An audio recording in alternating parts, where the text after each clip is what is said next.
दोस्तों, middle east में America की पॉलिसी बुरी तरीके से फेल हो चुकी है। बुरी तरीके से अमेरिका मिडल ईस्ट में हार चुका है, जिसकी जीती जागती तस्वीरें जो हैं वो खुल करके लोगों के सामने आने लगी है। जहां ईरान इजराइल के मामले में अमेरिका ने एक तरफ तो ये कहा कि हम इजराइल की यूनिटी, जो एक इजरायली सैन्य की टुकड़ी है, उस पर बैन लगाएंगे, पर पार्लियामेंट से आगे से खुल करके हथियार देने की बातें इजराइल को खुल करके करती। और जब अमेरिका खुल करके ईरान इजराइल के मसले पर इजराइल के साथ खुल करके खड़ा है, तो अब ईरान को भी वो ताकतों का साथ मिलने लगा है जिससे अमेरिका घबराता है। एक तरफ रूस, जहां सुखोई Su-35 फाइटर जेट इस हफ्ते में ईरान को देने वाला है, तो वहीं नॉर्थ कोरिया के किम जोंग का डेलीगेशन ईरान दौरे के लिए पहुंच चुका है, जिसने पूरी तरीके से खलबली मचा दी है। जहां एक तरफ ईरान के खिलाफ तमाम देशों को एकजुट करके ईरान को घेरने की कोशिश की जा रही थी, पर ईरान की पॉलिसी ने अमेरिका की घेराबंदी ऐसी कर दी कि अब सीधे सीधे महाशक्तियों का टकराव इस जंग में दिखाई देने लगा है। जहां आप साफ तौर पर देख सकते हैं कि एक डेलीगेशन किम जोंग का ईरान के दौरे पर जाने वाला है, जिसने कई सारे सवाल भी खड़े कर दिए हैं। और ऐसे समय पर किम जोंग का डेलीगेशन ईरान पहुंच रहा है जब ईरान इजराइल के बीच विवाद बढ़ रहा है। ऐसे समय पर किम जोंग का डेलीगेशन पहुंच रहा है जब नॉर्थ कोरिया और साउथ कोरिया आपस में टकराव की स्थिति पर है, जहां रह रह करके नॉर्थ कोरिया मिसाइल बारूद दागने का काम साउथ कोरिया के ऊपर कर रहा है, और नॉर्थ कोरिया साउथ कोरिया के मामले में भी आग लगाने की पूरी कोशिश अमेरिका द्वारा की गई। चाहे आप रशिया यूक्रेन के मामले में देखें, तो पूरी तरीके से आग में यूक्रेन को झोंकने की कोशिश जो है वो अमेरिका द्वारा की गई। और ईरान इजराइल के मामले पर कैसे मुस्लिम देशों को घुटने पर लाने के लिए इजराइल को पालपोस करके बड़ा किया, पर अब स्थिति बदल चुकी है। वो साल दूसरा था जब इजराइल एक साथ आकर के कई मुस्लिम देशों को हराने का काम करता था, पर अब इजराइल जो है, जो अपने आप को शेर समझ रहा था, वहां तमाम मुस्लिम देशों ने और तमाम संगठनों ने इस तरीके से उसके ऊपर प्रहार किया और दुनिया को बता दिया कि यह शेर नहीं बल्कि चूहा साबित हो चुका है। जहां आप साफ तौर पर देख सकते हैं कि ईरान का दौरा करने के लिए नॉर्थ कोरिया का एक डेलीगेशन इस वक्त ईरान और इजराइल के बीच तनातनी के माहौल के बीच पहुंच चुका है। इसके पीछे की वजह यह है कि दोनों देशों ने एक दूसरे पर मिसाइल और ड्रोन से हमला किया। इसकी शुरुआत अप्रैल को होती है, जब सीरिया में किए गए यहूदी हमले में ईरानी सेना के टॉप अधिकारी को शहीद कर दिया गया, जिसके बाद से ईरान और इजराइल पर 13 अप्रैल को कम से कम 500 मिसाइल ड्रोन दागे गए। बाद में नेतन्याहू ने भी सेना का पलटवार करते हुए इस्लामिक देश पर हमला किया। इसके बाद मिडल ईस्ट में क्षेत्रीय युद्ध की आशंका जो है वो लगातार बढ़ी हुई है।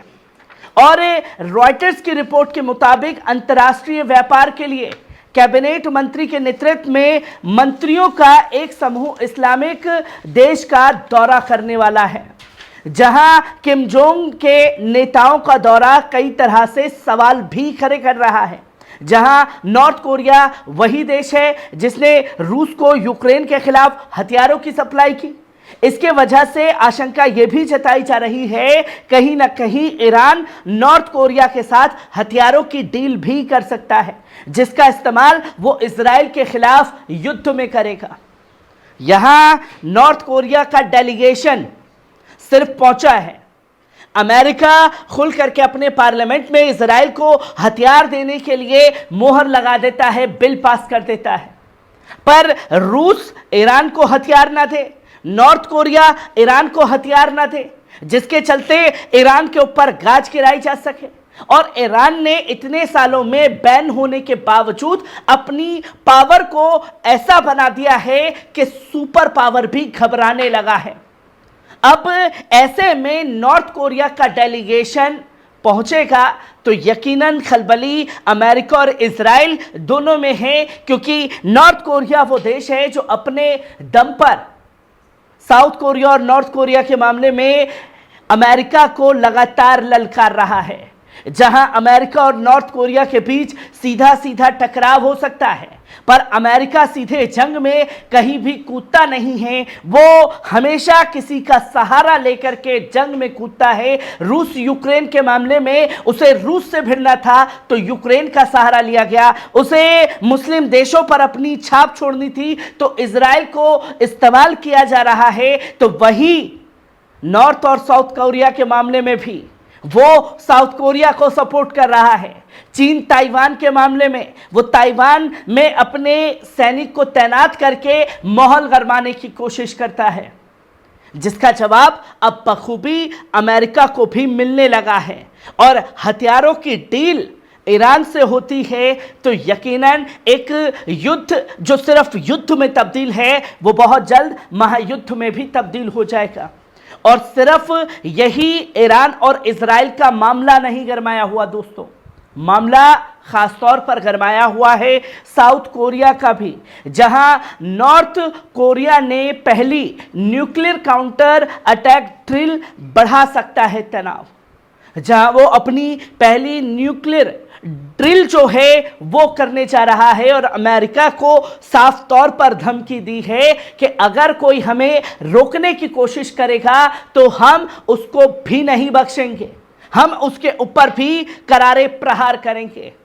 और किम जोंग ने अपनी ताकत को तमाम बावजूद झेलने के बाद, चाहे आप बैन के मामले की बात करें तो कैसे अमेरिका और पश्चिम देशों ने रूस और ईरान के ऊपर बैन लगाया, और अब यही देश एकजुट होकर के सुपर पावर अमेरिका की हवा निकालने का भी काम कर रहे हैं। जहां नॉर्थ कोरिया की पहली न्यूक्लियर काउंटर अटैक ड्रिल इलाके में तनाव बढ़ा दिया है। इस ड्रिल को नॉर्थ कोरिया के किम जोंग के निर्देशन में किया गया। नॉर्थ कोरिया के सरकारी टेलीविजन चैनल के आरटी की रिपोर्ट के मुताबिक किम जोंग ने अपने दुश्मन को चेतावनी देने के लिए यह न्यूक्लियर ड्रिल मैनेजमेंट सिस्टम की ड्रिल की है, जिसके बाद कई सारी तस्वीरें जो हैं वो लोगों के सामने आई हैं, जहां संकेत साफ तौर है, चाहे किम जोंग की तरफ से हो, पुतिन की तरफ से हो, अगर आप हमारे साथी देशों के ऊपर प्रहार करेंगे, उनको ख़त्म करने की कोशिश करेंगे तो आपके खिलाफ ऐसी जालसाजी की जाएगी, आप उस जाल में खुद ही उलझते चले जाएंगे। और अमेरिका का हाल मिडल ईस्ट में ऐसा ही हो चुका है जब से रूस और नॉर्थ कोरिया की एंट्री मिडल ईस्ट के देशों में होना शुरू हुई है। हर एक खबर से आपको रूबरू कराता रहूंगा। दीजिए इजाजत।